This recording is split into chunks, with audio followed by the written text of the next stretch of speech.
Olá! Hoje o nosso papo é sobre um tema super atual. Como a gente pode trabalhar junto, de um jeito eficiente, com um agente de inteligência artificial que funciona por conta própria. Sabe, conforme essas tecnologias avançam, o nosso jeito de interagir com elas também precisa evoluir. E aí já vem a grande questão, né? Como é que se colabora com uma IA que trabalha sozinha, sem ter que ficar supervisionando cada mínimo passo que ela dá? É um desafio e tanto, achar o equilíbrio perfeito entre autonomia e controle. Bom, vamos mergulhar nisso? A gente está encarando o que podemos chamar de dilema do piloto automático.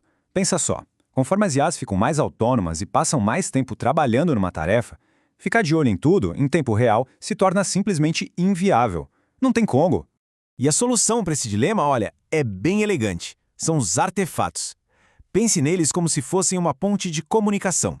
Eles permitem que a nossa colaboração aconteça de forma assíncrona. Ou seja, em vez de assistir a IA trabalhar ao vivo, a gente pode revisar o que ela fez no nosso tempo, quando for mais conveniente.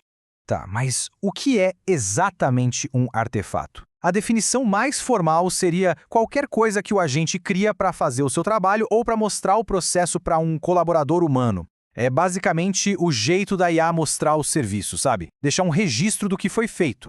E para deixar a coisa toda mais concreta, aqui vão alguns exemplos bem comuns. A gente está falando de arquivos de texto mais elaborados, tipo Markdown, comparações de código, diagramas de arquitetura, ou até mesmo arquivos de imagem e gravações. São os resultados palpáveis do trabalho do agente. Ok! Agora que a gente já entendeu o que são os artefatos, vamos dar uma olhada nos dois tipos principais que a gente costuma encontrar. Entender a diferença entre eles, olha, é a chave para essa colaboração dar certo. Então, de um lado, temos a lista de tarefas. Pensa nela como o checklist interno da própria IA para ela não se perder em tarefas complexas. Geralmente a gente nem precisa mexer nisso. Agora, do outro lado, tem o plano de implementação. Ah, esse sim é o ponto crucial. É aqui que a IA propõe as mudanças técnicas. E a nossa revisão é absolutamente essencial para garantir que está todo mundo na mesma página. E isso nos leva direto para a parte mais importante de todas: como revisar um plano de implementação. É exatamente nesse momento que a nossa orientação estratégica entra em campo e transforma o que era uma ferramenta em um verdadeiro parceiro de trabalho.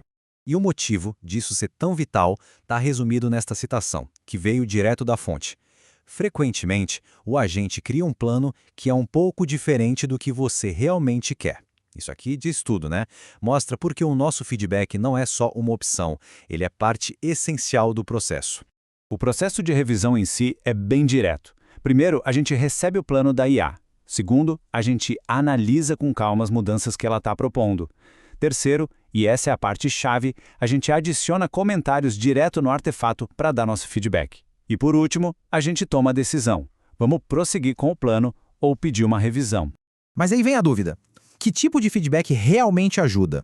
Bom, a gente pode corrigir alguma coisa que não está batendo, sugerir o uso de uma tecnologia diferente ou até mesmo pedir para diminuir ou aumentar o escopo do trabalho. O objetivo é sempre o mesmo: guiar o agente na direção certa. E na hora de finalizar, se a gente escolhe prosseguir, a IA segue em frente, já levando em conta os nossos comentários. Agora, se a gente escolhe revisar, todos os nossos feedbacks são juntados e o agente recebe a instrução de refazer o plano. A escolha depende basicamente do nível de ajuste que a gente acha necessário. Resumindo a história toda, o feedback funciona como o guia do agente. É um mecanismo que alinha a autonomia da IA com a nossa intenção, com a nossa estratégia. Isso mostra uma coisa muito legal. É esse ciclo de feedback que transforma a IA de uma simples ferramenta que a gente usa para um verdadeiro colaborador.